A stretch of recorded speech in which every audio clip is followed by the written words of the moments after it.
açılan dünyası sen. Anamın anasısan Azerbaycan. Mən istiqlalın addım səsləyirəm. İlk parlamenti eminlənməsiyəm. Qanına səs verən cəmiyyətin izləyəm. Mən azadlığın qapısını açan kilidəm. Bu gün bizim bayramdır, sevincimiz tamamdır. 28 May günü Azərbaycan doğuldu. Dünyaya səs salmadın, şərəf ilə sən ucaldın. Diləyindir hər evladın, ucal mətin Azərbaycan. Dünyada ölkələr var, biri-birindən qəşəng. Doğma yurdum səndiyəm, səmənlərin rəngbərəng. Sən hər yerdən gözəlsən, bir işıqlı əməlsən. Qoy dolanın başına, torpağına, daşına. Qurbandır canım mənim, Azərbaycanım mənim. O ürəkli, o nəfəsli diyarımsan. Ocağına canım qurban Azərbaycan. Əzilsən də əyilməyən fiqarımsan.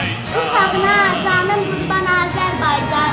Savaşlardan alnı açıq çıxan zaman tarixlərə bağışladın neçə qurban. Hər qonşuda bir parçası əsir qalar. Torpağına canım qurban Azərbaycan. Neçə gizli sərvət yatır qucağında. Neçə ölkə od aparır ocağında. Azadlığın al rəmzi var bayrağında. Bayrağına canım qurban Azərbaycan. Bir sərvət bir ölkəsən, qonşulardan sən öldəsən. Uğuruna büyüyəcəksən, safdır sənin Azərbaycan. 28 Maya çox yaraşır toy günü. Əməli bahardır, yurdumuza həmin gün. Həmin gün qəlbimizdə neçə arzu gün açır. Təkcə damda bizdə yox, qəlbimizdə gün açır. Yurdumuzun adı yazılır ölkələr sırasında. Aylar göllər arasında. Əziz görür ayım mənim, 28 Mayım mənim. Respublikan ana torpaq, qədim odlar diyarımız. Yaşadıqca vətənimiz, ölsək şəhid məzarımız. Üç rəngdədir bayrağımız, qalxan bayraq eləndir.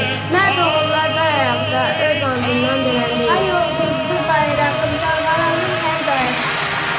Azərbaycan gözəlim, sənin mənim nəzərim.